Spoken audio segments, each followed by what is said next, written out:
That gets the list done. It gets the whole everything wins. Welcome back to Switchcast Live. I'm your host, Doug Tabbitt, and Switchcast is the automotive-related podcast where we are searching for the truth and the humor in the car industry. If it ain't true, it better be funny. Both is okay, too. With me tonight, a recurring guest now is my friend Tim Neely of Tim's Enthusiast Garage. He is almost as much of a car expert as I am. Oh, what a kind thing to say. Cheers, but also cheers, slightly Doug. cutting, like not quite there. He's like, "You're good." Oh yes, we have banter here on the podcast, so we're gonna do a fair amount of Q&A tonight. We've got a few great questions that came in through the Switchcast.live and social media about the car business. Tim is a veteran of all arenas of the car industry. That's true. Service, detailing, car shows, sales, YouTubing, the whole deal. So he's going to lend a little bit different and probably better perspective than I will, because you're all tired of hearing my perspective. It's the same all the time, except when I change it up just to mess with you. And our producer, Ethan Huffnagel, is on vacation this week, so Tyler Sanders is sitting in as both producer and banterer. And he is stressing. Let's be kind. My face isn't. I'm doing all right. I got this under control. So if you got any killer questions, throw them in wherever you are watching live, and we'll do our best to address them throughout the show. Tim, you want people to subscribe to your automotive YouTube channel. You've got a quite eclectic collection. I do. Which is increased by one tonight. He's taking home an Aston Martin DB7 Vantage V12 with a 6-speed manual, unless you look at the Aston Martin Heritage Trust Certificate where it says it's a 5-speed manual. That piece of paperwork is like, they had you know, if I post it ever for sale, that's going to be like, well, it says 5-speed, and that's from Aston Martin. Right. The original owner had to leave a gear at the factory for that interior spec. They had to make sacrifices to get that the way it is. Worth it. Second gear is shot, so it's Worth fine. it. Yeah. Worth it. There's 6 numbers on the shifter, but don't try number 2. Anyway, that's a car I've been pushing for a while, both the DB7 and the DB9. There's this whole big craze. People ask, well, what's the next big thing? You know, copyright rights, all rights reserved, Magnus Walker, I think. But, people want to talk about cars as investments, but nobody wants to start investing in cars before anybody else does. So it's really just they want to ride the wave once the surf is already broken, which is too late. So get a DB9 or a DB7. Yeah, I convinced. I totally agree with you on it. I think. Yeah, I have a DB9 manual. Tim has a DB7 manual, and I think they're great cars and good future potential. But cars aren't investments. Period. But anyway, Tim walks softly and carries a big stick, which is frustrating for our producer because he's trying to get him to speak into the mic. But the analogy is into the just mic true. The things he does have to say are pretty. He's got some zingers. There's a lot of mic drops. I'm gonna deliver some just spicy mic drops over the next hour. Speaking of delivery, in the news this week, United States Postal Service will purchase 6 battery electric canoe vehicles to evaluate for future fleet use. Which I think is certainly interesting. You know, short range, close to home, charge them every night. That seems to be a fairly ideal use for EVs. But I also learned that the internet doesn't have a sense of humor, because in response to this article, I said that, wow, well, if those vehicles break, then they'll be up a creek without a paddle. Canoe. That's a big mic drop. Yeah, and the first response was some curmudgeon that was like, just because you don't know how to fix one, bud, doesn't mean no one would. Yeah. So that was... You can't transgress the EV community, Doug. I feel like EV community doesn't use the word bud, though. That's a internal combustion curmudgeon. That could have been a postal worker. Oh, yeah. Some real thin ice. Those unions. Man, don't mess with them. Coming for you. Yikes. Anyway, speaking of in more postal news too, this week on Fox8.com, we read this article that a postal worker out in Western Ohio was ticketed for allegedly racing a Ford Mustang. That's right. They both passed the sheriff at triple-digit speeds, and the postal worker got pulled over. The sheriff said that he paced this lady at 105 miles an hour. Whoa, is it in one Can of you the like imagine? That's what normal I'm mail trucks? Well, I don't think it was in the Grumman one because Yeah. they've been using the Ford Transit vans or Oh, like the that's mini right. Transit. What's the smaller ones called? Yeah. The city one. Yeah, because I feel like the Still- Grumman would just like fall apart at Yeah, like no. 50. Still 105. Ooh, in a 105. Transit? Now, well, pacing is a highly unreliable method of speed enforcement. So she could fight this in court. But he clocked the Mustang, I think, at 100 and then saw her going even faster. So I'm guessing she won, right? I mean, we definitely want to I'm know impressed. if a Mustang got beat by a postal delivery truck. Did the Mustang crash? That's the question. Possibly. I had to have. I right? mean, yeah. But, you know, what the sheriff should have said when he came up to her window. Man, you are really hauling the mail.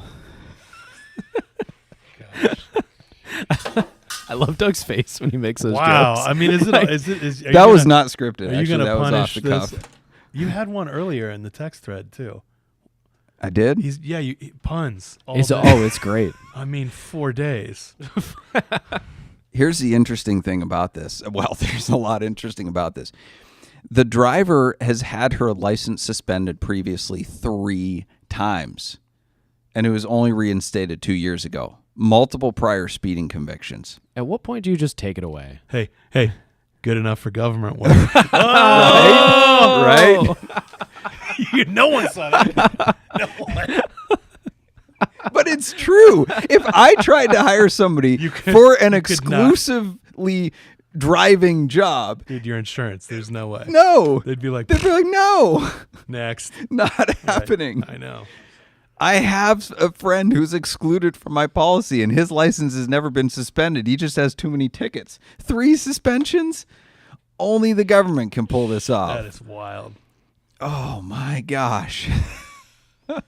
So, yeah, if you're convicted of felonies and, government work it's still on the table. Still on the table. Still on the table. Still on the table.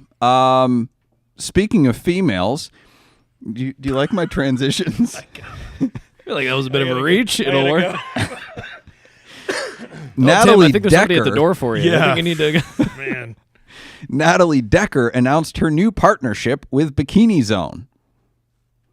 Do you know who Natalie Decker I do. is? The NASCAR. Xfinity. Xfinity. Yeah. Yes. Yeah. The feeder races. She hopes to someday. All due respect to Be Jeffrey Danica. Earnhardt, he's our guy in Xfinity. But I didn't know who she was, but apparently this is big news. And I looked up her race results on the NASCAR Xfinity Series website, and she's been racing about 4 years. She does about 3 to 5 races per year. And let's just say this. I wish I could be as bad at racing as she is and get sponsored by Speedo. Bro, Like, it's- I know the sponsorship thing. When you sent me this article, sponsorship makes no sense to me because the people that deserve it at least get the sponsorship. I don't know how it happens, but somehow. Are you anti-females in racing, No, Tim? no. But I'm anti. Like I know. Are you saying that she deserves I'm it saying the least? I work hard to get some Well, yeah. I mean, potentially. Although Bikini Zone, I mean, how many options? They don't have that many options. You're not going to get Bikini Zone sponsorship. Look, the Bikini I Zone could, money. though. I mean, well, I yes, could. you could now. Yeah, I feel like it's potentially. somebody's going to be accuse me of being misogynist here. Misogynistic? Which one is it? I think it's misogynistic. Misogynite. Both. well, All three. Misogynitis is when you have a disease where you can't stop being chauvinistic. Anyway, if I went out and raced and finished mostly last, this is not in the script. Right. No, I know. If I finished, I probably should have stuck to the script. If I finished mostly last all the time, I would like a sponsorship. I know, to, man. It to breaks look my sexy. heart. I know. I would give you a sponsorship. Not Bikini Zone, but Look, their money's just as green as everybody else's. I don't know. think. It's Danica Patrick all over again. it is Danica Patrick all over. I don't want to go down that road. And if she doesn't but get off the F1 commentary thing, it ruins every weekend when she's on the F1 commentary. Have you seen the outtakes of that? No. It is truly cringeworthy. They got her with Jensen Button, and Jensen Button's just like, you can see him just holding it back, like trying to deal. All he needs to say is, what races have you won? You know, she was on a podcast recently and said that they asked what kind of cars, like in your daily life, like what are you passionate about? What kind of cars do you have? She's like, I'm not a car person. What? So they pushed it, and they're like, what do you mean you're not a car person?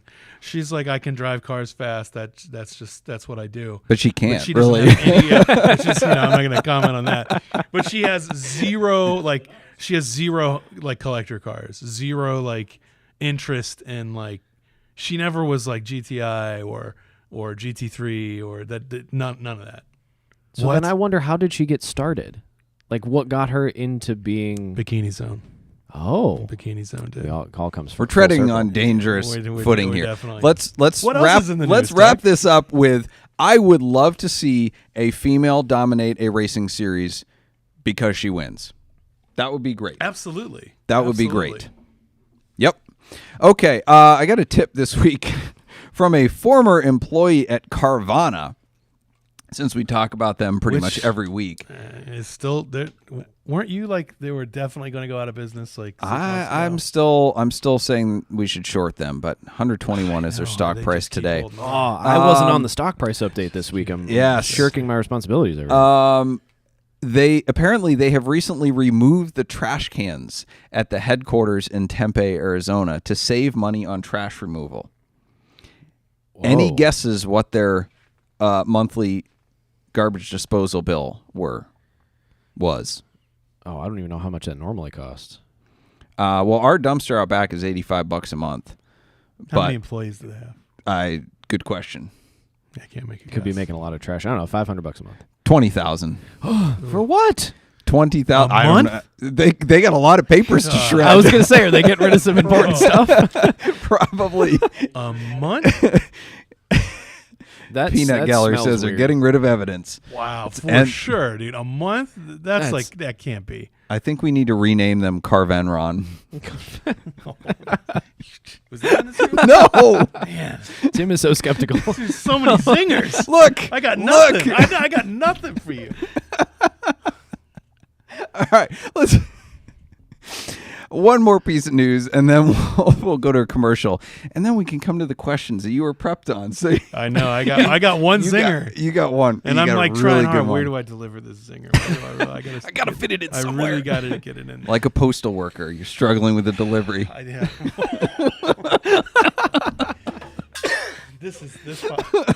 One of us is getting canceled. There's no way. And the crazy thing is, I saw the prep. I should have seen in the prep how bad this could go.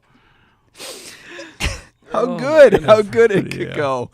Oh, this has gone all sorts of viral this week. Toyota GR Corolla or Corolla GR. Is it like the Neon SRT where you can't call it a Neon, you just call it a Toyota GR?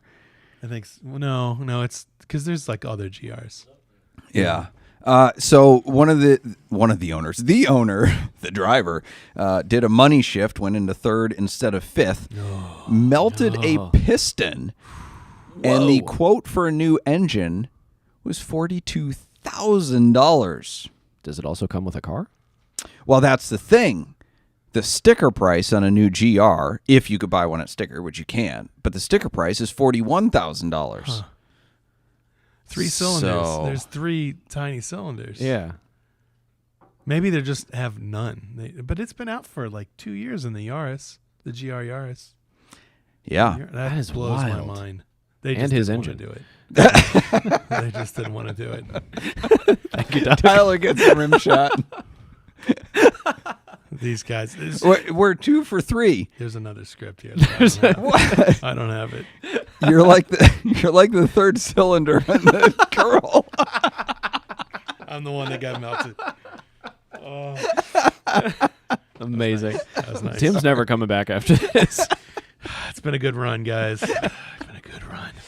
No, Tim really does have a lot of expertise and some great jokes. So we'll send your questions in to Tim. I promise I will stay silent and just It let was Tim not answer this them. spicy the last couple times. Oh man.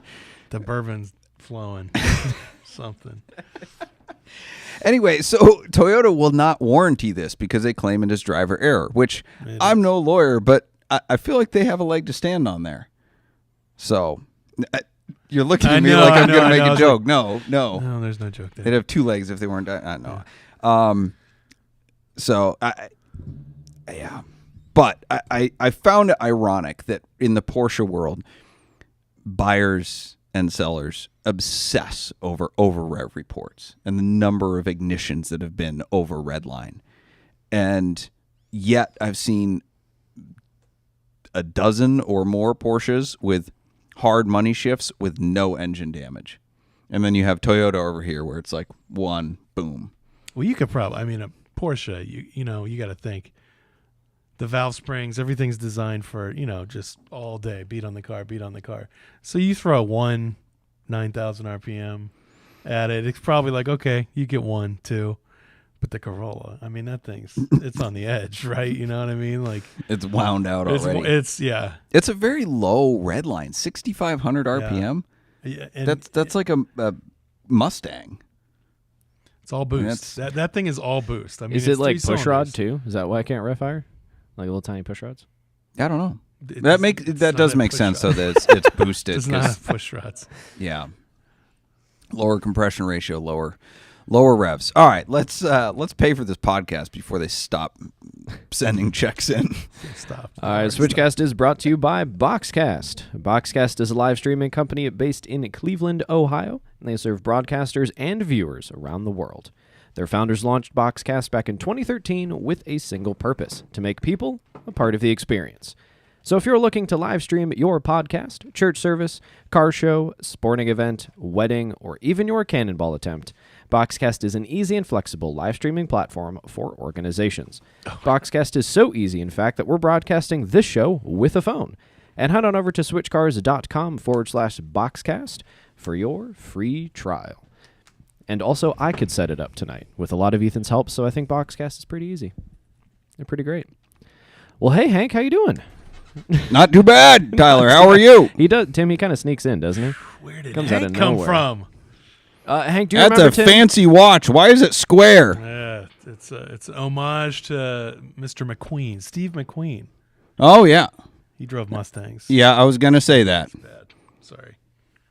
He was a pretty good actor, but I don't know about that Ford he drove. Generous. That's generous, Hank. So, Hank, I've got some news here for you.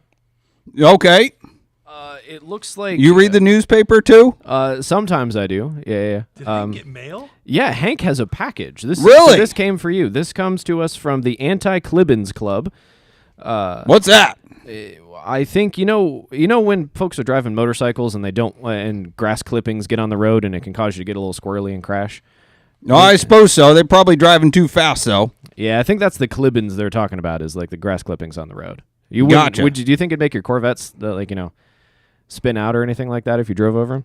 Well, heck no, because I don't drive fast. Oh, that's true. You'd be real careful. Those motorcycles, they're crazy, friggin' weaving in and out of traffic, and then they complain when they get hit. You make some points, for sure. Anyway, we got some mail, and I didn't open it, so I figured you could give it a shot on the podcast tonight. Oh, boy.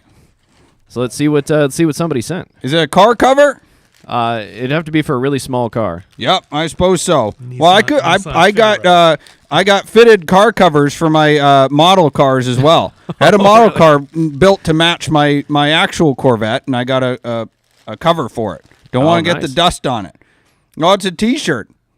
Extra large. Who do they think I am? That's right. You're not of a terribly Goodness large gracious. stature. Thank you for Yeah. the shirt. Bigham Block Chevy. This person doesn't know how to spell. Is it all misspelled? It's all misspelled. This friggin' must have been a 20-year-old or something that sent this in. There's multiple shirts. They probably texted it on their phone or something and, it from the Amazon and couldn't get it spell checked right. Oh, there's a large. Okay, they're getting closer. They're Or they think I have a beer gut or something? There's one for all. We all win. I think We all so. win. Oh, it's got something on the back. Corvettes. And New Balances. Still can't spell. You know, hold it up It says and bottom text on the. No, this is incredible. Yeah, so we've got instead of cars and coffee, we've got Corvettes and New Balances from the Bigham Block Chebby Club. So yeah, these are pretty Who is sweet. this actually from? It was on the pretty it's from the fantastic. I'm not Anti-Clippers sure if they're Club. trying to make fun of me. If they're just idiots that can't spell. What is Interesting. public school getting to nowadays anyway? Goodness. Well, thank you to whoever that was from the Anti-Clippers Club that sent that on to Hank. We promise he appreciates it, and so do we. It'll be great. We're gonna wear that to the next Cars and Coffee. Anywho, Hank, in other news, I've got something related to someone purchasing a new Corvette C8 for you. Okay. So this Why comes- is that news? They made tens of thousands of them. They did, but this one has a bit of an interesting situation with the dealer. Oh, okay. Did the dealer try to rip them off and charge them over sticker? I don't think so. Really? Yeah. That I don't think baffles they me. say- It's pretty crazy. I think they might be making so many of them now that they're just not worth that much over sticker. Do you think? Probably. Okay. What if I've been waiting for them greedy dealers to friggin' take it in the shorts once they came down to sticker. well, they might be. So this situation, the person says, I signed paperwork about a week ago and was sold a C8 that had 2 miles on it when it's delivered. Perfect. And then when it was delivered to them, it had 96 miles and a bunch of scratches and was filthy inside. Well, how in the world would that happen? Well, they asked what the hell happened, sorry about my language, with the mileage, and the salesman told me that the car was taken home by the GM of the dealer and drove it around town after they signed the paperwork. That is unacceptable. Yeah, this is wild. They probably drove it in the rain, too. And it had scratches on it. They probably took it through an automatic car wash to try to Yeah. cover up his sins. Cover up his sins. Yeah, I don't think that man goes to church. He should not be driving somebody else's car. Yeah, that's rude, honestly. You know how you prevent that, though? agree. How do you prevent that? I prevented that. I took Corvette Museum delivery. Don't get any Yahoo friggin' salesmen and rip-off general managers hauling your car around thinking it's theirs for the weekend, showboating and trying to impress their girlfriend. You know, it's at the museum. It's in the row there, and you got a volunteer at the museum who's typically a Corvette Club member, and they take good care of it. And they told me that mine was the best one they had delivered that week. I don't know if I've told you that. No, But, I don't think so. yep. That's pretty impressive. They must have yeah. seen a lot. $1,400. Well, To it get wasn't when museum I got delivery? it. Shocking. Well, that's at least a quarter of the price of the car nowadays. Oh, Hank is not happy. Thanks, triggered. Anyway, so this person says they're absolutely livid, been dreaming of this day their whole life and saving their whole life to buy a brand new Corvette, and they feel like it's all been ruined. Should have been a good day, but it was terrible. I feel like I've been violated and my car is now used. Any advice on what I should do? Yep.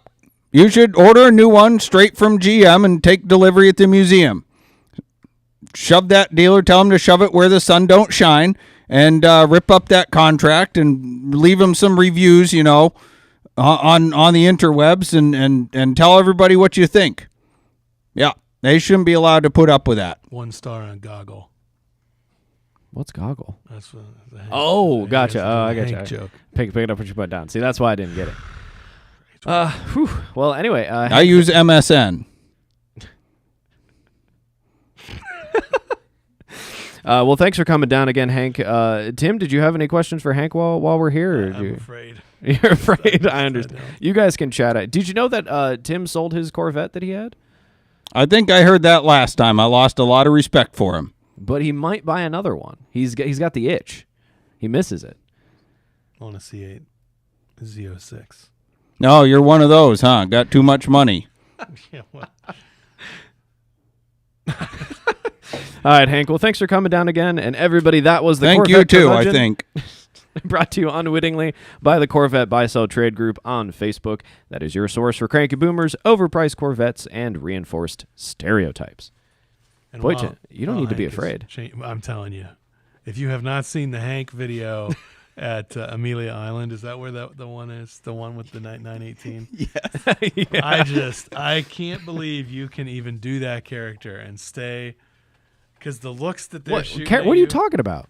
Oh, man. Caricature. Yeah. Hank- Okay. I'm Hold on, sorry. there's a note. Oh, was in there with the really? shirts.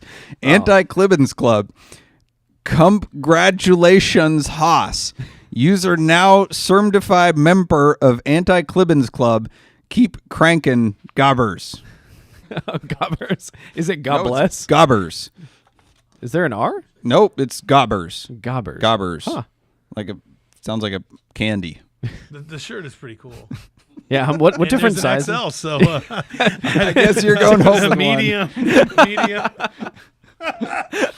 Winner. Tim's like, I got this. All right, let's go to questions. We got some good ones in the hopper. Yes. So we're going to start out with some questions of the week, which, as always, are brought to you by Nuts for Sticks.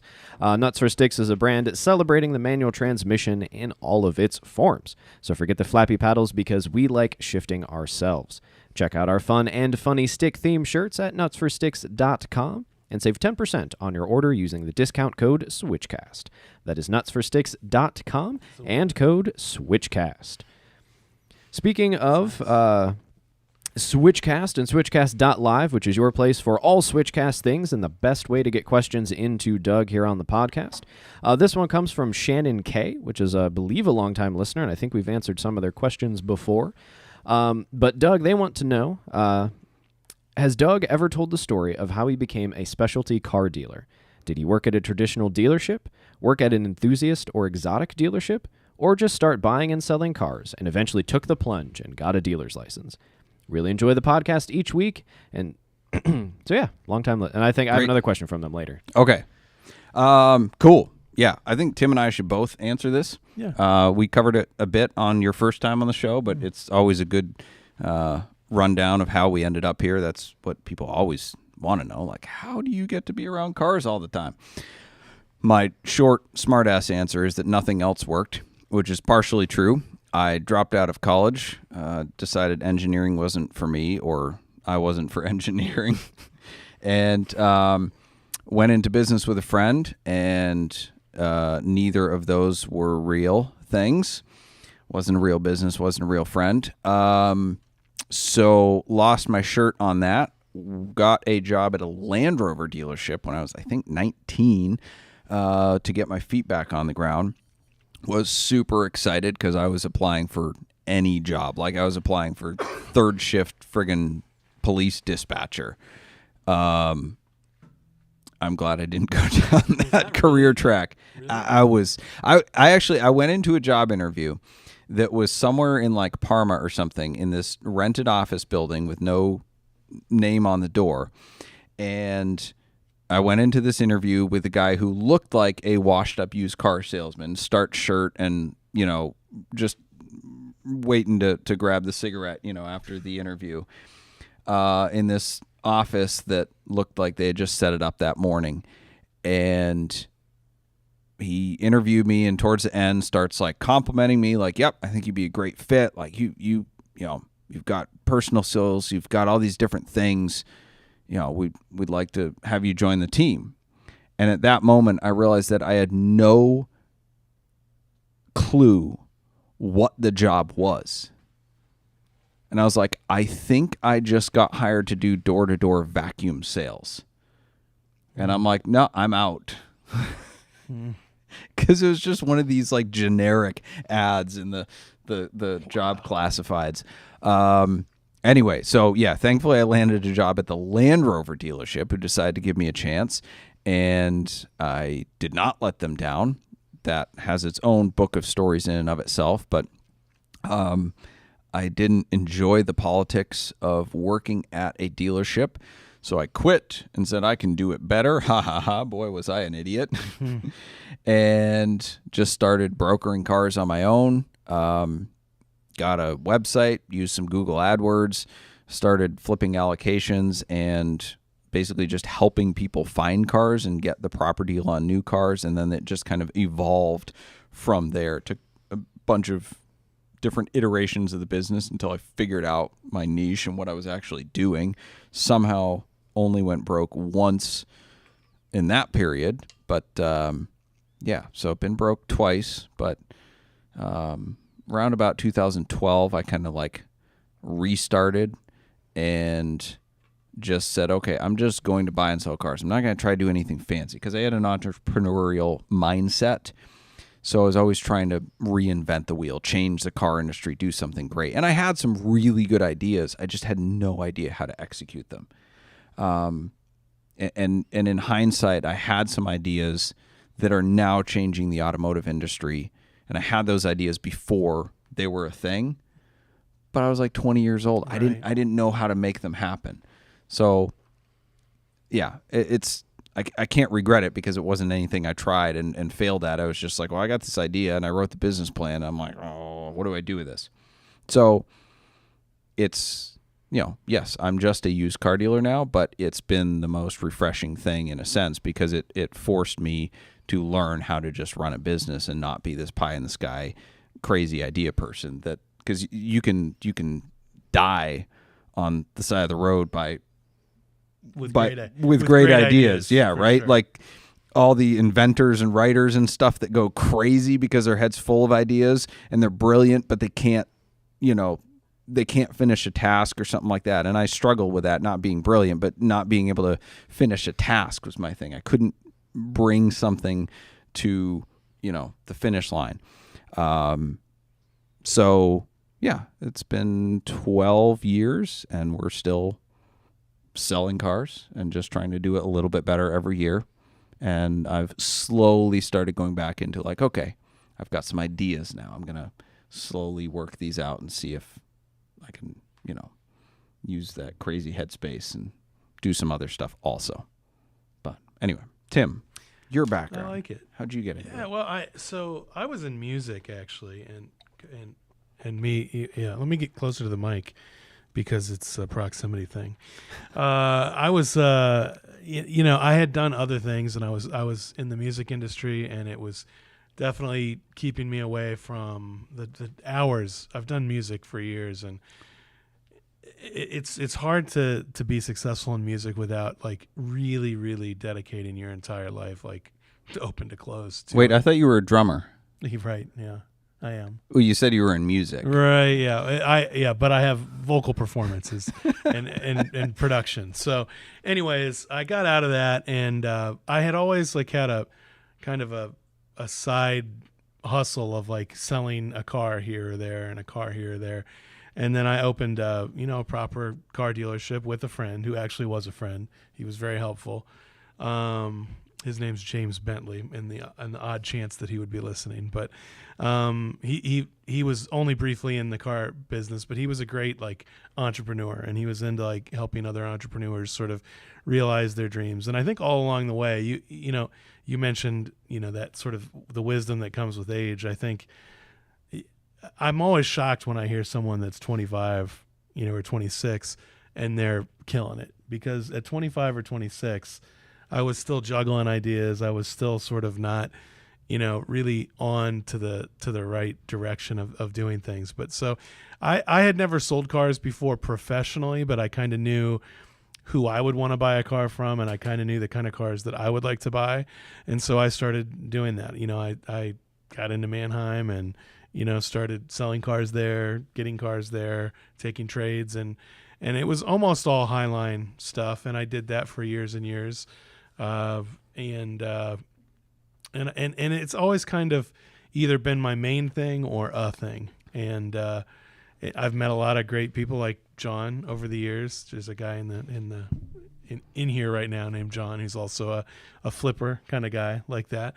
And I think that's how it started for me. Is I recognized that I had a passion and pursued that, and with some good business sense from outside. I grew some business sense. Now it's more like I'll help people get like the car that they're looking for, because it's usually very specific, exotic or something. and I list cars for people on Bring a Trailer and stuff. So I don't really sell, as definitely nowhere near like what Doug does currently, but it's always something that I do on a hobby level. So You're boutique specialist. boutique specialist. Yes. Ooh, that sounds fancy. It's much better than what I just I mean, said. look at his shirt. It is fancy. This shirt, I'd just like to point out, And this not shirt, at all similar to this one that shirt he is wore not the previously. same shirt I wore last time. This is a different shirt. That was a pink shirt. This is like a peach, Salmon. I mean, salmony. That is kind of this pink adjacent. It was really, really similar. I was driving here. I'm like, oh my gosh. So I think that transitions well, not pink shirts, but into the next question of the week about Yes, we have maybe 3 getting questions into of the car week. business. Yeah. So the next one comes from Carter E on, I think, Instagram or Facebook. Hey, Doug and Tim. I absolutely love your videos, both on Switch cars and your stories on VinWiki. I was wondering if you And on Tim's Enthusiast Garage. Yeah. Ooh. Subscribe. If you could give some tips, tricks, or advice to someone looking to become a car broker in 2024. I just started my first salaried job as a tax accountant in January, and I'm looking at using this new income to invest in a way to make it grow both in the short and long term. I'm located in Iowa, and I've looked into licenses, and the fees are very cheap. I also just recently got access to a 8,000 square foot warehouse that I could use for storage. I would prefer to deal more in allocation sales in order to deal with less shipping headaches, but I would be willing to hold and sell from the warehouse as well. And if you have any opinions on either, I'd love to hear your thoughts. Thank you. One, everybody would prefer to deal in allocation sales. You mean that's I can make money and never touch the car? That's a saturated market, and it's been very much closed off. I don't want to say I saw it coming, but I did see the writing on the wall back in 2008-9.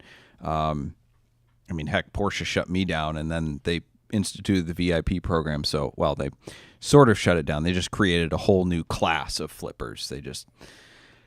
Anyway, another topic for another day. But yeah, allocation sales is not an easy thing to get into now because everybody's trying to do it because it's so easy. So let's address the other thing of trying to make your money grow both in the short and the long term. While you're pondering, I feel like I don't want to besmirch the question because we love our listeners and love the interaction. A lot of it is, I would like the best of both worlds all the time. Well, short, also, long term, not deal with car shipping. The It's like red flag in there was like the fees are cheap. The problem is, price out garage policies, price out talk to really like when you look at your cost. When what goes into your cost, because like all these cars, for example, if he buys some cars to sell, even if he's flipping them quick, say he's flipping them all in 20 to 40 days, like batteries, the amount of things that break, particularly on high-end cars, from sitting. I mean, even part of me driving here to pick up this V12 that I bought 4 months ago, I'm like, please let it run. You know what I mean? Just because like there's so much stuff that can happen that when you say like, well, the costs just sort of come out of nowhere, whether it's insurance or whether it's, what it costs to service the cars, because there's a lot of hidden costs. I would say that. Yeah. Because I was real the naive law of about that entropy too. applies. For sure. For sure. Order tends to disorder. Sorry, evolutionists. But just in general, that's... You aren't? Anyway, Okay, I know. off camera, he got you. All right. we've got Peanut Gallery here. Anyway. Peanut Gallery is being very distracting to our No, guest. the law of entropy very much applies to cars, so you have to quick flip them. So short term, yeah, let's talk about that investment. Although as a tax accountant, you should be able to crunch the numbers and realize very quickly that it is not the best use of your money. Everybody in the car business, for the most part, at least in this arena of the car business, the high-end car business, is somewhat operating under the guise of the principle of how to make a small fortune in the car business. Investment. Start with a People say large investment fortune. all the time. Exactly. If you do it right, if you have a good niche, if you figure out what you're good at within the car business, then you can make it work. And that's what I've always told people is just figure out something that you're better at, some corner of the market that you know better than everybody else, such that you can have some good margins and not get totally burnt, because you can really, really easily get burnt in this business if you don't know more than the next guy. Long term, come on, man, you're a tax accountant. Long-term investments are 401ks and Roth IRAs and I feel like I got mutual I funds. think my zinger might apply here. I know. Because we were talking about this. We were talking about this a little bit beforehand, and everyone looks at like you or people. They assume because I have like 20 cars that I'm just like fabulously wealthy, and I tell them I drive my 401k, but it's also it's not that it's like going up in value like a 401k, because compound interest doesn't rust. Ew, there it is. That's but not a drum rim shot. That's a mic drop. We'll just simulate it. But I just think there's so much that goes into this. If you figure out, with him, it's like was Porsche GT3s and like very, very specific kind of thing. For me, it was, like oddball. I like oddball, limited production, weirdo European stuff. That was always kind of my thing. And you can, double your money on a car from time to time. It can happen, but it is not the norm. Typically it's like, oh, I made $1,500 on that $100,000 car, because after you factor in all the stuff, it really isn't. There is nowhere that it rains money, including in this business. I have a good illustration to that effect. I took in a terrible BMW 3 Series convertible one time, and I had a black Porsche GT3 RS, and I sold them both right about like maybe the same day, and I doubled my money on one, and I made $1,000 on the other one. Yeah, I doubled my money on the BMW 3 Series that I paid $1,500 for. I made more actual money on the $1,500 car than I did on the $120,000 car. So it can be brutal. The car business is a cruel mistress. Like you have to start. You should always start with cash, because the worst thing in the world to do is lose money that you don't have. I've done it twice. It sucks. Preach. It's way worse than losing money that you have. But if you start with money that you have, you also know what it took to get it, so it doesn't flow out of your hands as easily. So you're going to make better and smarter buys, and you're going to be a lot more shrewd when you go to invest in a certain car. You're going to likely count the cost, unless you just happen to be really good at making money at your job and awesome, better at spending it. A floor plan is very expensive, and there's also this like, I don't know what it is, but every time I've had a floor plan, currently I don't operate on a floor plan. I just operate on cash. But when you operate on a floor plan, there's this like, I don't know, you just know that there's 150 or 300,000 or whatever it is open, and you see a car that's like kind of a good deal that like normally it wouldn't you wouldn't buy it, because like you wouldn't, whatever that metric is that you put on the car, like I think I can get X for this. This is like you can get Y. Like it's not as good as X, but it's like, and you just end up with 6 or 7 cars that you're maybe not even that passionate about. The money's not quite right. And, especially coming into this season that we're in the car business, because the last 2 years was such a, it was wild because stuff didn't depreciate, like especially new limited edition stuff, was like, I bought it for 160. Now it's worth 200. But now that same car is rapidly deteriorating and rapidly, depreciating. I wonder if it's any coincidence that the exotic car hacks guy is all of a sudden transitioned to pushing luxury watch flipping. Right. Because his principles don't work when the cars are depreciating, period.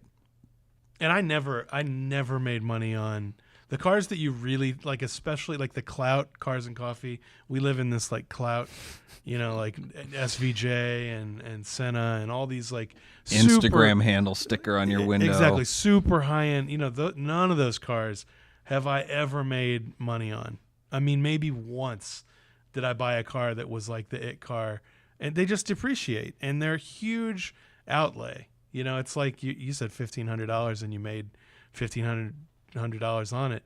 That's same. You do the exact same thing. That's what you should do. Most people don't want to flip $1,500 cars. Because it's not glamorous. It's not glamorous. But there's a saying that applies: sell to the classes, eat with the masses. Sell to the masses, eat with the classes. Yeah, that's a great one. And it's a totally true axiom.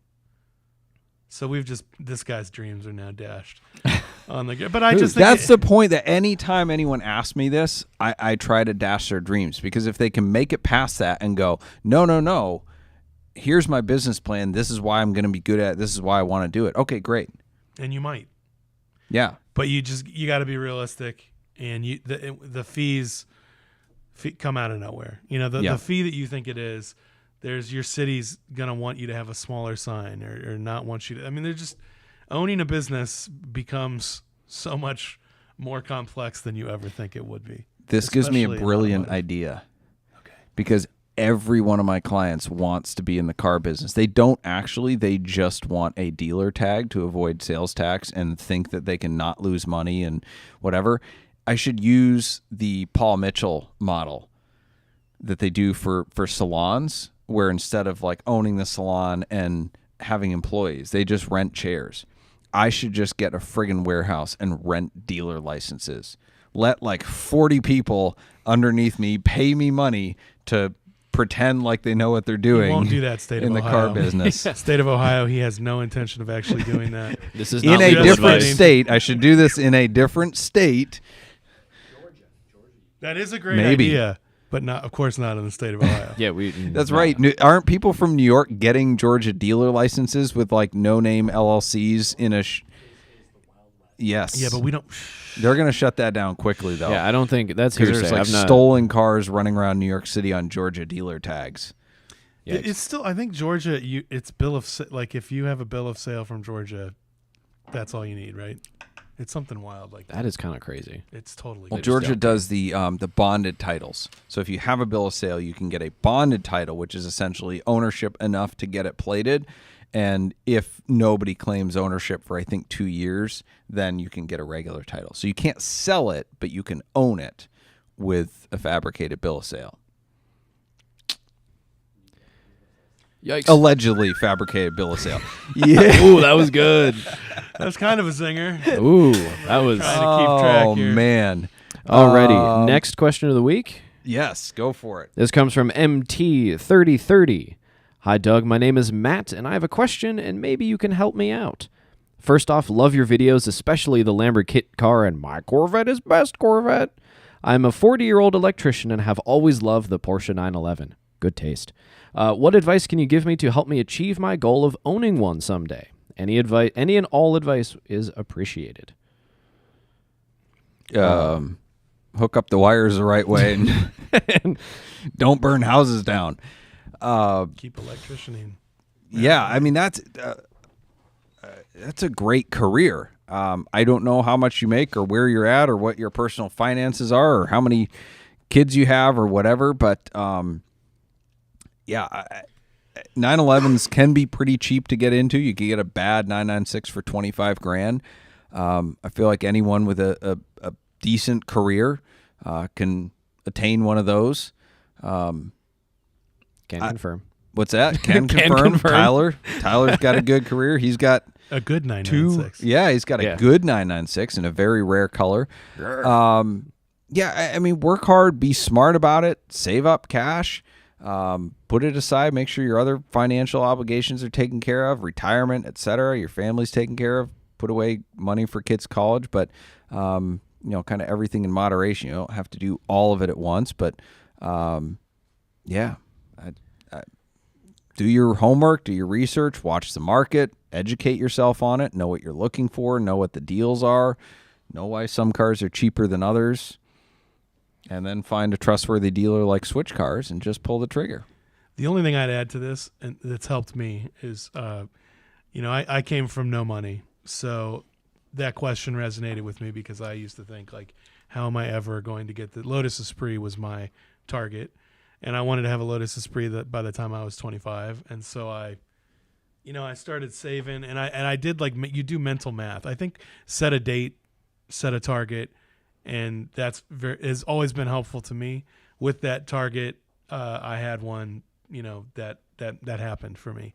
So target acquisition, I think, is a good thing because you will do what it takes. You will save the money. You will realize, I'm so far. If your goal is 2 years, you get a year down the road and you've only got 5,000 saved. You're gonna get really creative. Like, Saturdays I could mow lawns, or whatever. And whether you're a lawnmower or an electrician or whatever it is. I love this guy. This guy is just batting 1,000 tonight. But that's set a goal and you'll meet the goal.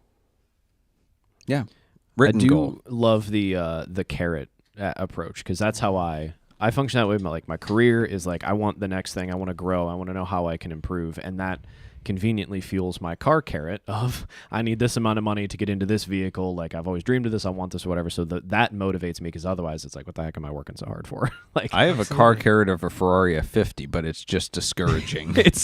You need binoculars to see the carrot. Doug. And that's the problem is once you get through like a bunch of the target cars, then it becomes like, okay, now this next one's going to be really a challenge. But it's nice because you're probably working on that now. I'm getting farther away. I don't even know what to do. It's like they're using these growth hormones for vegetables now. The carrot has become so huge I can't. I would like to offer Matt another solution and tell him about my Lord and Savior Pentagon Federal Credit Union, who has credit unions typically offer the best interest rates. And if it's something that you are comfortable with, I would like to stress that. Don't be stupid. You can, Dave Ramsey has a problem with this statement. Dave Ramsey is pie in the sky kind of dude, if you ask me. You a Dave Ramsey guy? Not so much necessarily the statement of PenFed, but the Lord and Savior, because I think he's would have issue with Pentagon being your Lord and Savior, because I think he thinks he's kind of his own Lord and Savior of the financial community. Yeah. A lot of his followers feel the same way. I've seen some stuff about that. I took that the total wrong way.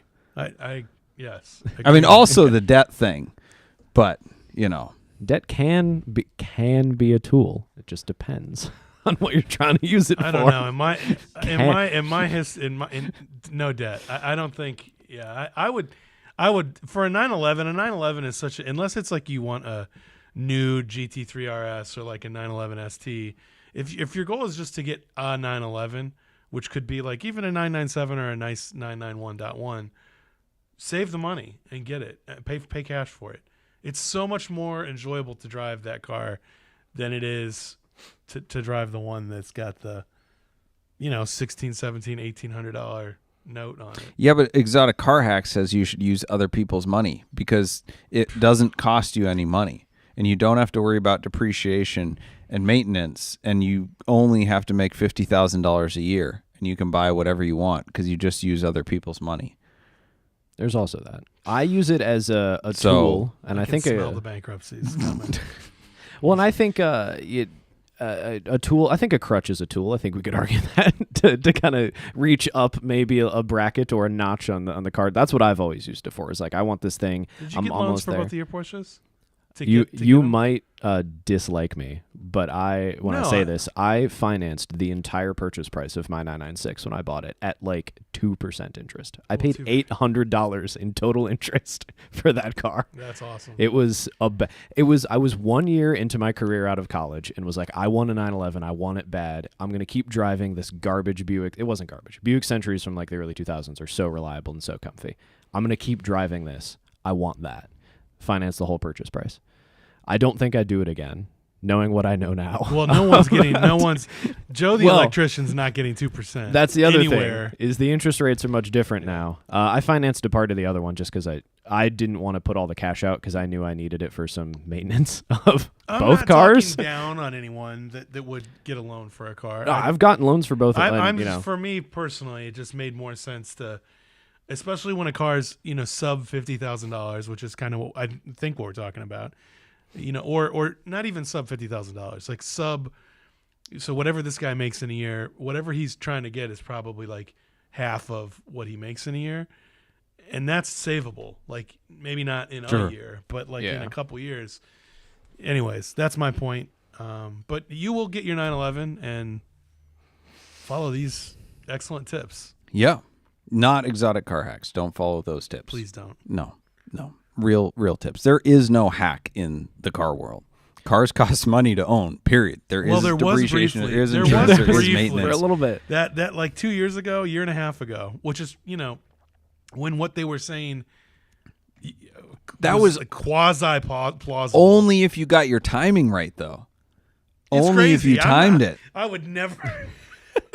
I'm a professional. I'm saying, like, for whatever reason, the weird thing that we lived in there, you could buy a 911 new, drive it for 6-8 months, sell it for $20,000 more than you paid for it, and get a Lamborghini Huracan, and then drive it for 6 months and sell it for $20,000 more than you paid for it. But you never knew when that was going to end. Well, it's over. Right. So I don't even know. Gone. You know what I mean? So but as far as exotic car hacks, there are no exotic car hacks. The hack right now is buy an F40 4 years ago and sell it now. And so buy a DeLorean now so you can go right. back in time. There's no, you know what I mean? Is that a hack? Not really. You know what I mean? Because you can't do it. So I don't know. I am a professional, and I missed probably millions of dollars of upside because I sold too early during all that time because I didn't know when whatever was going to happen. Bro, how many 911s have we owned? I mean, I had a RS America. I had every 911 that you would want for like $30,000 to $40,000. But like 15 years ago. You know what I'm saying? Like, sure, I bought all those cars when they were at their base, and then I sold them within 80 days or whatever, and I made $4,000 on this car. Woo! I crushed it. Meanwhile, that one car is now $200,000. Yes. However, I will say, what you did is a real business model. Right. Speculation is not. Speculation is a happenstance, a luck of timing, unless you are causing whatever is happening in the market to happen. If you are a victim of the market and you happen to be lucky on timing, that's not a sustainable business model. That's not even a business. It is. That's the same as GameStop or and any other. If I bought that RS America in whatever that was, 2006, 7, 8, and then I stored it till 2018. Bro, every seal, you know what I'm saying? Like I would have needed $40,000 in service, so like. Not to mention you needed that money. Right, and then I wouldn't have made any of the money. I don't know. There is no hack. No, and cars are also not investments. I feel like that needs to be repeated. Folks ask us questions all the time, which of course we love, chatting with you guys, but like cars are not investments. I don't think we're ever going to change our stance on that. They're not good investments. Yeah. They can be investments. And I think they are not good investments. Your Lamborghini, like there are certain cars, like I think my Lotus, there's a couple cars that I have that say I bought it 10 years ago and I own it now and it's doubled in value. And of course I've serviced it, but I've also driven it and gotten the joy out of it. So what you can't quantify what that number is. Like as far as if I would have put it in the market, if I had $50,000, I put it in the market 10 years ago. Well, now it would be worth $175,000, and the car's not worth $170,000. But like all the experiences I've had, all the like you can't really put a price on that. So if you're okay with your $50,000 being worth $100,000, which is again maybe less than the market, and then also deducting cam belts and bushings and all that crap. But but it is more money, then yes, it's an investment. Right. You know what I'm saying? I mean, I think, It's a both and, right? Yeah. And there's a balance, because I think about it all the time. If I sold all my cars and put that money in the market or back into my business, it would yield a far greater return, which better than zero is, right. right? But I can't do both, right? Like, I could do that and say, okay, I've got this big pile of money to do what? To reinvest, to get a bigger pile of money, to do what with? To reinvest, to get a bigger pile of money, to then die and give to somebody else, right? So what? Like, I don't know if I'm going to die at 40 or 50 or 80.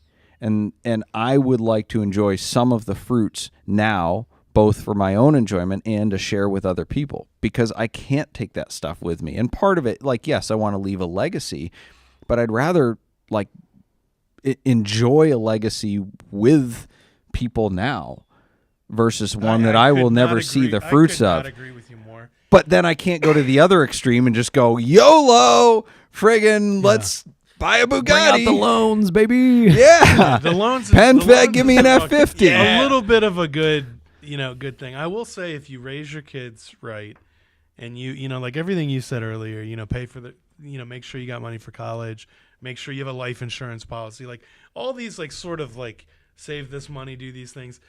But people that I have a friend, a real good example here is my E46 M3 that I got from the estate of my good friend who died at 51 years old, very much unexpectedly, and died. This guy was a penny pincher. I mean, you go out with this guy, he's not paying. You know what I'm saying? If you're paying, he's getting all the appetizers and all the stuff. You know what I'm saying? But I mean, he was miserly, and he died with like $12 million saved. But also, the way that he had it saved, almost $7 million of it got eaten up in taxes and because he didn't plan on dying at 51 years old. So like the way he had stuff structured and stuff. So I mean, I just what think, a waste. I just think he didn't could have take none of spent it. that $7 million. None of it went with him. All of his friends thought, man, this guy's like really cheap, and like so like I 1,000% agree with you. There's a certain amount of responsibility that is incumbent upon a good citizen of the world. But like if you raise your kids right, I mean, one of my kids is now grown. He's got a great job. He's got a great. I mean, he doesn't need me to give him, $1 million. You know what I'm saying? And like I know, like if I die, everything's paid for, and this happens and that happens. So I'm gonna drive some Ferraris and Aston Martins and have fun. Because also when I'm like 30, 40, 50, not when if you like live your whole life and you save and you're 79 years old and you finally get that Ferrari, You won't be able to get in it. bro, I'm not even like, I'm in my 40s and I'm not anywhere near as sharp as I was, heel and towing and all that stuff. Just, I know, what I mean? When I hit the tail of the dragon, I'm like, I'm winded. You know what I mean? After a couple, I don't know. I think it's have fun while you're young, be responsible. I'm a capstone that because. No, I think that is something that has been, it's something that I've ascribed to, and I'm at the point now where me and my friends are watching some of our family members and some of our parents go through the stage where they finally thought they could do something, and you never know what's going to happen. There's medical issues, there's financial, the job, whatever it is, there's always something in the way. And it's like if you don't enjoy some of the fruits of your labor when you're younger, if you can, You got to. you're gambling in a different way, because you might have all the money when you're 60, but you can't drive a stick anymore because of some accident you were in or some physical ailment or something. Like, who knows? I highly recommend being responsible, but also doing the fun. Having the fun when you're young. There's an old parable, and not just for yourself, but generosity as well. Generosity, I think, is way more enjoyed when you're alive than when you're dead, right? And it's great to leave money to a foundation or whatnot, but it's analogous to the story I heard. It's probably not true. It's just a story, but it may have been true of this groundskeeper at a cemetery, and somebody kept coming and leaving flowers on the grave. of somebody they loved, and he made some comment to them about, like, they can't appreciate it, and never saw that person again. And then he found out that they had taken his advice to heart, and like, why am I leaving flowers for a dead person when I could go buy the same flowers for somebody that's alive and see their face and see their enjoyment and impact their life? And so that's kind of how I think of it more, is like, yes, I want to drive a Lamborghini now because I can't when I'm dead, but also, like, what can I share with people now that is reciprocating? And I get that benefit of altruism, of seeing the joy on their face, and sharing with charities. Like, yes, I could stack it all up and have some giant pile, but at what point do you divest? At what point do you say enough is enough? Or does death beat you there, right?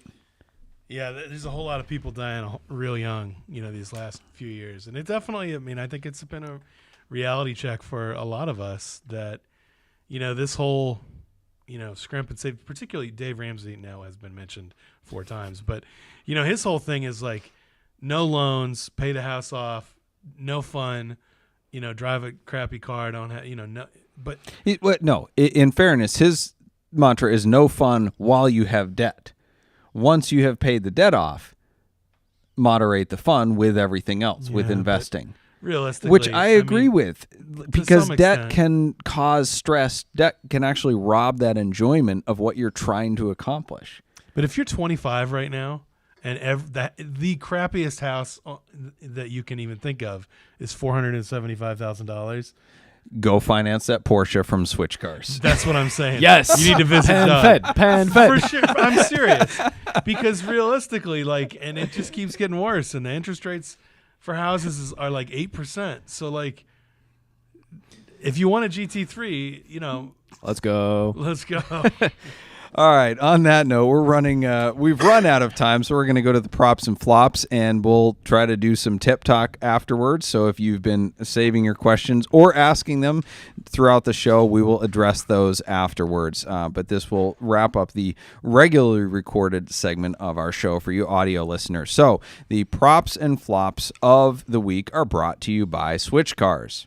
Switch Cars is the enthusiasts dealership where we buy, sell, consign, service, and store only cars that we like ourselves. Check out our handpicked inventory at the newly renovated switchcars.com. And our pick of the week from Switch Cars inventory is chosen by Tim this week, or do you have one? 2002 Porsche 911 Carrera 2 in rainforest That's my green pick, too. over Yes. natural brown. That's my Pretty pick. much a one-of-one color combination. So 65,000 miles. LN IMS bearing upgrade done in 2019, so it might need it again. What's the Anyway. price? We're asking $40,000, but if you mention discount code SWITCHCAST when you call in, you get a $1,000 discount, which somebody did email about a Boxster today from the podcast. And I told my team, I said, watch out for that. If you want a 996, this is 100% the 996. This color combo. cool. It makes me, I have a dark teal for gray, and this still makes me salivate a little bit. The I look a little natural brown longingly. is way better than the And full Savannah leather, beige. full leather. No. Then the I thought he Savannah- was gonna say the Savannah gray. beige is not aging well. Savannah beige kind of looks terrible. The problem with Savannah Beige is every single car had it. Oh, yeah. A lot of cars had it, and that's a good car. A flop of the week is news. This comes to us from Renlist, as reported by Road and Track. Let's see. A stock Porsche 911 Carrera S got an $800 fine via a decibel meter in New York City because it violated the Stop Spreading the Noise Act. That's right. They have decibel meters placed throughout the city, and anything over 85 decibels, which is that's like a pretty lame church service, is 85 decibels. I mean, that's not even trying. This was a stock 911 Carrera S, no exhaust modifications, nothing. They got an $800 fine in the mail. The owner tried to fight this, had independent decibel meter checked, whatever, fought it, and city said, nope, sorry, we win. So you have to pay it. And let's see, if that was a first offense, the fine increases for repeat offenders up to $2,500. Good analogy here in the article. To put that in perspective, the maximum fine for speeding in New York is $600, and that's for going more than 30 miles over the limit. So you can do quote-unquote reckless driving, or you could just be loud, and being loud costs you more. That is crazy. Yeah. Do you think we might be focusing on the wrong thing? Yeah, Democrat-run city. Is that what you're talking about? Do you think no, I'm talking about Tim's trying to get spicy. I'm talking about the fact that speeding is less of a fine than a stock exhaust. What's this guy supposed to do? Buy an EV. That's what he's supposed to do. That's it. What it's. Yeah. That's it. Get out of here. That's it. They The are. Peanut Gallery says, "What about the Harleys?" Well, they're not dumb enough to ride in New York City, I think. Come There's on. that. I don't know who would want to drive their Porsche in New York City for that matter, but anyway, yeah, this is a bad precedent. We're going down a odd dystopian road here with this. The prop of the week, Pete's Custom Coach Building sent this to me. Thank you, Ameritraf /Saunazine on Instagram. There's a really cool video out there. They created a sauna, a wood-burning sauna out of a 90s Lincoln Town Car limousine. Oh, this sounds amazing. That is It's awesome. pretty awesome. The car runs and drives, and the back is a sauna. It's hot in there. We need to get this to our friend Bailey in Texas. I think he would love it. Our friend Bailey, put the Longhorns on the front. Yeah. Yeah. So we've been thinking, this is a little bit of an inside joke, but I'll preface it. So there's a place called the Schwitz in Cleveland. Those of you from Detroit or New York or Los Angeles or whatever may also be familiar with that as Yiddish for sweat, but it's where you go and sweat. But I think that the names go well together. This 90s limo would be a great place for a Schwitz cast. Oh, Yeah. Hey-o. So if the owner wants to reach out to us and have a special episode filmed from the back of the limo, I think we could, that would be in order. it's getting hot. It's getting hot in here. Anyway, it is getting hot in here. Stick around, live viewers, for Tip Talk. For the rest of you, thank you for joining us. Thank you to my co-host, Tim Neely. You can check him out on YouTube at Tim's Enthusiasts Garage. Yeah. Yep. Say that 5 times fast. Thank you to our sponsors, Boxcast, Nuts for Sticks, Switch Cars, Celebrity Machines, Parallel Printworks, and Stephen Holm Woodworking.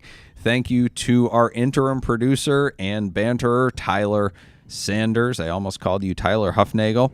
Ooh, Our it might as bumper- well be tonight. I'm just less pretty. Our bumper music is provided by Emily and Ivory. You can stream the full album on Spotify or SoundCloud. This episode will be available next Monday in audio format wherever you listen to podcasts. Thank you for listening, and we'll see you next Wednesday at 8 p.m. with a very special return guest as we look forward to edifying, educating, and entertaining you on the drive of your life.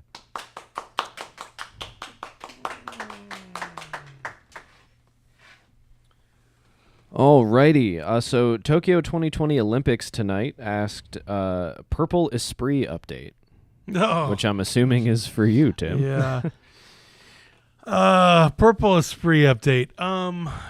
So the remaining parts that were needed have recently been shipped from England, so that's a positive.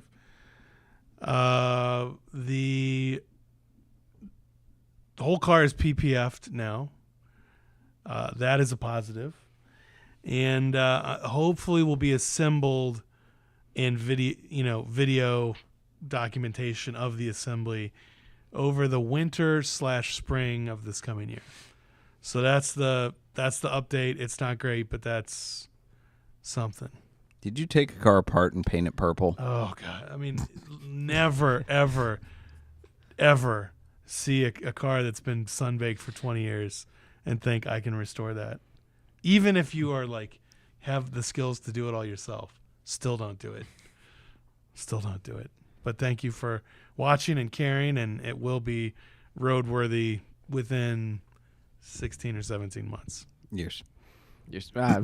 Well, I don't know if the unit it will is- have been 3 or 4 years by the time it's done. So thank you for staying along for the ride. Thank you for sticking the fork in. Yeah. Oh, God. Yeah. What are your preferences on a driver's car, the Lotus Elise versus a Boxster or Cayman? Ooh. Oh, so the It Elise. depends. The Elise drives like nothing else. The Elise and Exige is such a good car. However, the getting in and out process. If you're 6'2", how tall are you? 6'0". Yeah, you look. If it's not even incredibly hard, which it is with the top on, it's a challenge. But like, you are not going to look cool getting in and out of that car. It's just not. It's almost not worth it. You own one, so maybe you think I'm wrong, but I would get like the spiciest Boxster or Cayman that you could afford, or I'd get I have an Alfa Boxster Romeo Spider. 4C. Get an Alfa Romeo 4C. It's faster, it's more grippy, it has Vager steering, but you can get in and out of it and be 6'2" or even 6'5". That's the recommendation. Aren't they like kind of similar in size? Or is a 4C that much bigger? It's like it's small. It's probably the same overall length, but the interior is like massive compared to Okay. and the aperture with which you have to put yourself into the car is hilariously small. The sill is really tall on the Elise. It's tall on the I don't know. I would recommend 4C is a great. It does almost all the things that you want an Elise for in a similarly interesting package. And if you like that it's weird, the Elise is an oddball compared to Boxsters. Kind of, there are a lot of them. If you like that uniqueness, then a 4C is my answer. Well, an Elise or a 4C looks exotic going down the road. It's a car you go out into your garage with a glass of wine and go, this is cool. For sure. There are no Boxsters or Caymans, regardless of how good that you can buy the greatest spec Boxster Spider Cayman R on the planet, and you will never go, that's hot. It's just another Porsche. But they drive like nothing else. For overall usability, that's Boxster Spider Cayman R, best driver's car. But I'm going to go back against this. I would agree with that if the gear ratios weren't so long. The gear ratios are so long. So what? Let me do second gear. I feel like you. I feel like you pulled that opinion off the internet because it's what everybody else says.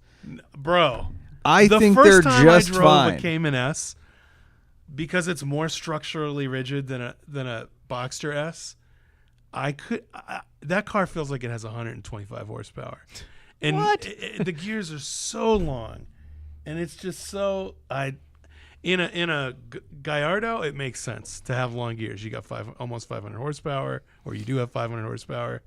It can pull the gears are just too long on those cars. Is that the only thing you can complain about? Well, like what you just said. It isn't like there is nothing exceptional. In an Elise, you're like yeah. Oh, everything's good about an Elise. Except being in traffic with one. An Elise? Yeah, well, so I drove our Or driving peanut on the gallery highway butter. with one. Well, Or driving on a hot day with one. There's anything that light. There's a lightness thing that's just so sweet. it makes it easier for the Carolina squat trucks to smush you when they're merging incorrectly. I have a Mini Cooper, like an original Mini Cooper. So like, also tiny that. car is not a problem. I will take long gearing over a car that you need a chiropractor subscription. The 4C, you need a chiropractor for sure. I bought that car in Texas and drove it back. It was fun for the first hour. It was painful. Same with the Elise. It is not a comfortable car. I don't know. Yeah, I'm not an anti-Boxster Cayman person. I just don't. It's not particular. You're gonna wish you had a 911. You know what I mean? Like I don't know. I don't. No. Really? No. I've never wished I was in a 911 when I was in a Boxster. The only thing I don't like about a Boxster / Cayman is because it's mid-engine, you don't have as much legroom. So on long road trips, I can't put my feet all the way out. Are you talking just like a Boxster Spider, or are you talking even like a Boxster Any. S? Like any Boxster you're happier in? than a no. I'm not They're happier. good cars. I'm just not It's thinking fine. like, oh, I wish I had a If 911 you, right if now. you see a Boxster S and you're like, oh, that's a nice car, and you think, then I mean, even the original 986, like the 2.5 is super slow, but sounds amazing. Like the sound, I don't know. Like the original 2.5 Boxster, hilariously, like if I had to pick any Boxster or Cayman, I would take. Well, yeah, So that was about to be a spicy statement. I would probably take an original 986. The 2.5 is too slow, but like the original S 3.2, I would probably take that over a Cayman S 987. Newer, more power, because it just feels like, because of the less structural rigidity, it feels the power to weight thing. Just I don't know. It feels more electric. Okay, alive. so which Elise generation would you take? The Elise is so good. I would do don't the fit- first gen European ones that are now legal to bring over. Oh yeah, I've only driven one of the K. Those have the Rover K engine, which I've only driven one. I liked it. The Toyota engine car. There's something that comes with owning a Celica GTS engine car that makes me think I can't break this. That's like nice. You know what I mean? Like one of the things that's nice about when I had an Elise and I weighed 30 pounds less, and it was like a little easier. It was still stupid to get in and out of it, but it was worth it. I don't know. I don't know if I even answered your question. We didn't. We Alfa totally Romeo didn't. 4C is the answer. There are no answers to this or that on this Yeah, there podcast. really aren't. I mean, it's what you like. I mean, if you like a 2.5, I know. I'm going to come back over here. Yo, check it. Real producer Ethan is going to be very upset. When He's he going has to be like, edit well, this he was podcast." off the mic all the time. Now he's screaming in the mic. I hate this guy. He's going to just by default crank your like channel, and then at the end, it's going to blow everybody's ears off. I feel it. Is there a no, I wanted to ask so 991s with a PDK are starting to become interestingly cheap. How's the long-term maintenance? Do either of you guys know? Fine. PDK, I thought the PDK service, which is a fluid flush, but it's not a cheap one, was 60,000 miles. It's 120,000 miles for your first essentially transmission service. It's 40,000 miles on my wife's dang Mercedes E-Class. is that like a real service interval, or the one that's kind of fake and it's going to be terrible? No, I think it's No, it's real. That's Really? a real service. Yeah, I've driven multiple like 60, 70, 80,000 mile PDK 911s, and they're just as solid as day one. Yeah, no slippage, no weird issues. And I love They're the great. 991. Yeah. I'm a fan. It's very good. Yeah. In fact, Switch Cars has a 2013 911 Carrera PDK in stock for $63,980. And if you mention the Discount promo code SwitchCast. $1,000. Yeah. Yeah. What do you guys think about cosmetic mods like a big wang on cars that normally wouldn't have one? This person personally thinks they look silly and impractical. But are you fans about with big wangs? I mean, Lamborghini put one on the Diablo, and it looks better without it. Let me tell you what I think about wangs. Wangs look great on like anything that was a touring car or a DTM car. Oh yeah. If you go full out, like you slam the car on the ground, run 18s or 19s, and a giant, almost too ridiculous wing, and like a livery, 2 thumbs up. If you have a Cayman and get some like bolts, drill it, and bolts With like some wood screws. yeah, no, 2 thumbs down. So I mean, I think it's I think there's You got to go. You got to go all the way. yeah, all the Yes. way or no way. Yep. That's a good take. Oh, No, there's no. That's not a joke though. That's thank you, I Doug. just said it's a good take. I'm winning. Is there a retail cost cap that you won't sell above because they're hard to move at a price even if it's fair? I think that's probably more for Doug at this moment. But I don't know. Either of you is there a price point you shy away from because it's just not worth it? No, there's certain types of cars like Corvettes that I shy away from because it's not worth it because there's no margin and or the buyers are too particular, but it's not a price point in particular. We do try to stay under $60,000 for our inventory, just from a general ROI perspective. But no, there's like high mileage Mercedes or high mileage or late model like Evos and WRXs and stuff like that. Like the buyer demographic is more the concern. For example, we recently had a Lancer Evo MR. We thought we could sell the thing for $35,000. Like, that's what the Bring a Trailer results were. That's what everything told us. We ended up selling it for like $29,000 after a year. In a year, I think we had no less than, I don't know, 40 or 50 credit apps in on the car, multiple inquiries every day. Every single person wanted to finance, and every single person was rebuilding their credit. It was insane. And I'm just like, we don't cater to that type of buyer demographic. Not because we don't like them. It's just we don't have the resources. That's not our target market. We don't have the banks that do that. So it's just spinning your wheels. And even if we did have the banks, like, the book value is 15 because they just see it as a Mitsubishi Lancer. The price is 30, and you got somebody with a credit score that's lower than the horsepower on the car trying to buy it with zero down, and they've never had a car loan. Like, doesn't that car have like 350 horsepower? Yeah. I think so. I'm not speaking in hyperbole. No way someone with a 400 credit score. We had some Fill that 400s credit trying. Wow.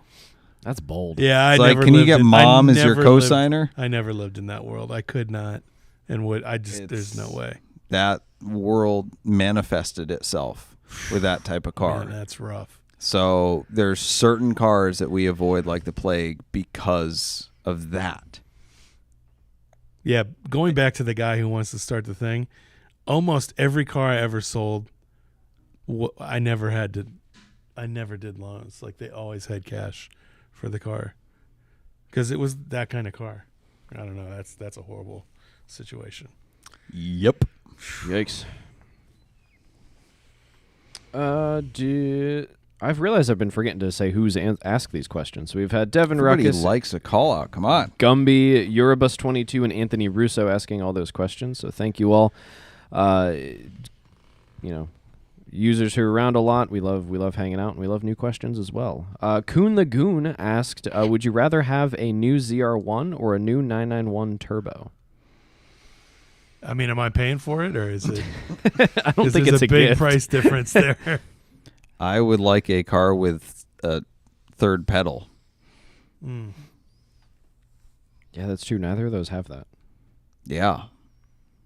Do both of them come with like 1 year no resale contracts too? Yes. Buy it and flip it.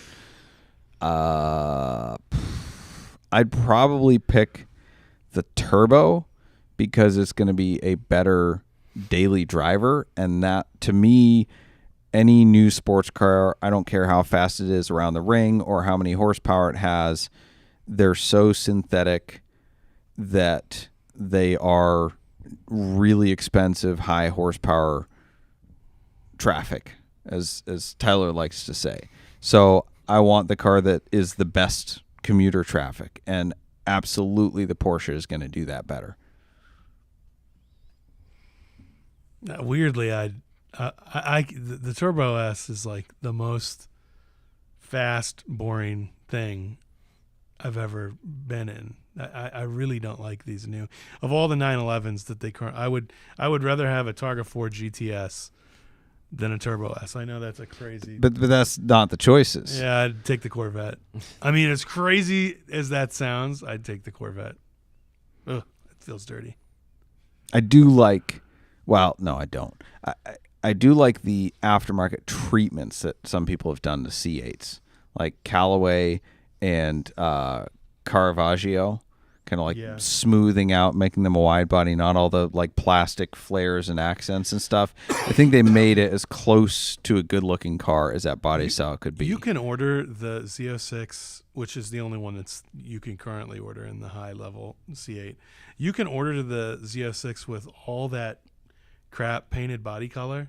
You should like sometime go on the website and turn all that stuff body color, and you're like, okay, this is not a horrible looking car. Like all the weird black, stuff is what ruins that car. It makes it so. I don't think I've seen a single one with it painted like that. I didn't know it was an option until I went on and inspected. Why is everybody not doing that? Yeah. They should, because then it'll be a one of one because nobody else did. All right. Well, with that, thank you all for the questions. It is 9:30. It is the bewitching hour, and we have a transporter waiting outside for us. So thank you all. We will see you next week.